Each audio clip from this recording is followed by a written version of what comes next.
నేను ఇక్కడ కిచెన్లో ఉన్నా. ఏందబ్బా సైలెంట్గా ఉన్నాను చూస్తే మా వాడు నా దగ్గర లేడు, హాల్లో లేడు.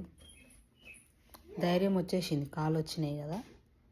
బెడ్రూమ్లోకి పోయి సౌండే లేదని భయపడిన. ఫస్ట్ గోడలంతా తిరిగి చూసిన. హాల్లో ఏం చేస్తుండో చూద్దాం. ఇదంతా ఆడుకోకుండా సైలెంట్గా పోయిండు. ఏం చేస్తున్నావే? ఏం చేస్తున్నావు?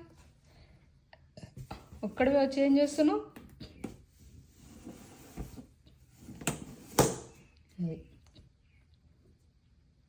ధైర్యం వచ్చేసింది నీకు. ధైర్యంగా వచ్చి ఆడుకుంటున్నాడు. ఇంతకుముందేమో అమ్మ సంగతి దిగాక అమ్మ పక్కనే అమ్మ ఇట్లా వాష్రూమ్ పోయినా వెనకాలే అమ్మ ఇట్లా జస్ట్ ఇట్లా అడుగు పక్కకేసిందంటే మళ్ళీ ఊయ్ అనుకుంటూ వచ్చేది. ఇప్పుడేమో అయిపోయింది ఇక. Independent, became independent.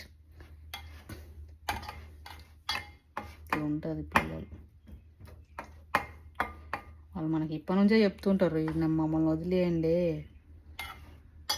మా మీద ప్రేమ పెంచుకోకండి, ఇండిపెండెంట్గా ఉండండి చెప్పకని చెప్పుతుంటారు. అలా ఉండమని మనమే అతి ప్రేమ పెంచుకుంటాం.